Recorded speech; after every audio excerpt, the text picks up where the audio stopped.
You told yourself it would take a single weekend. Paint the room, ship the new feature, file your taxes. A simple thing you could see start to finish. And now, 3 weeks later, you're still working on it. The strange part is, this has happened to you before, a dozen times. Why does a highly capable person keep falling for this exact trap? You are not bad at your job, and you lack no discipline. You are simply running into one of the most reliable glitches in the human mind.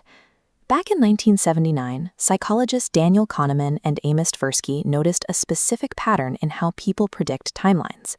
The errors we make don't fall evenly on either side of reality. They skew entirely toward optimism. We reliably assume things will be faster, cheaper, and easier than they actually turn out to be. They gave this a name, the planning fallacy. It is our tendency to consistently underestimate the time, cost, and risk of future actions, even when our own direct past experiences warn us not to. To fix this chronic delay, we have to recognize that our internal confidence is effectively blind, and we have to start looking at measurable data instead. In 1994, researcher Roger Buehler tested this by tracking university students working on a massive, demanding project, their honors thesis. He asked each of them a straightforward question: when do you realistically think you'll finish? This chart plots out their baseline prediction. On average, the students confidently estimated they would complete the work in 34 days. Then Buehler waited. The students actually finished in an average of 55 days. Only a tiny fraction of them hit their original target. But Buehler also asked them for a worst-case scenario, a nightmare date for when they would be done if absolutely everything went wrong. The vast majority of the students blew past even their own nightmare estimates.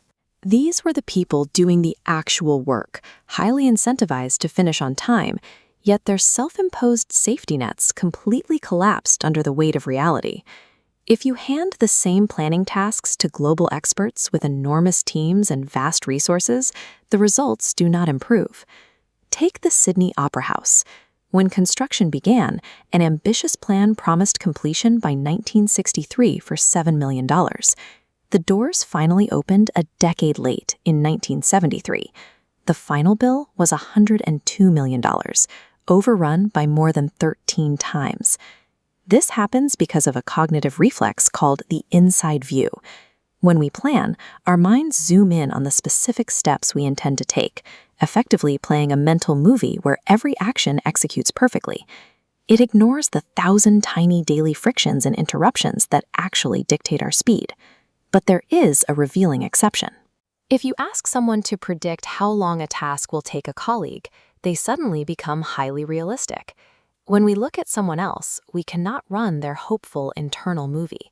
We evaluate other people by the cold math of their track record. Yet when we look in the mirror, we evaluate ourselves by our idealized intentions.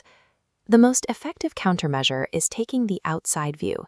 You deliberately ignore the unique details of the current task and instead ask one historical question: how long do tasks like this usually take?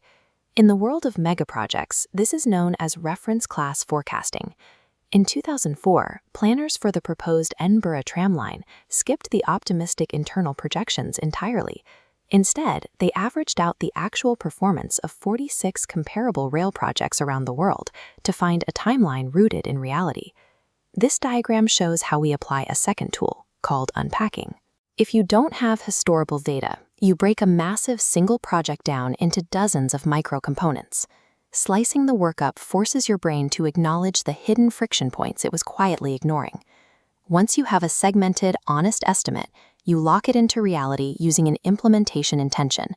You assign specific chunks of the work to exact days and times on the calendar.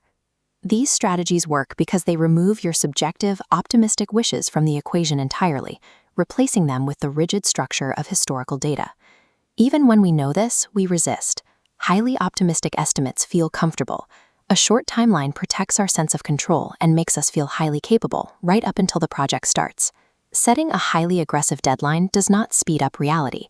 It simply edits the inevitable delays out of your mental plan, leaving you completely exposed when those delays show up exactly on schedule. The only way to escape the planning fallacy is to climb out of your own hopeful imagination.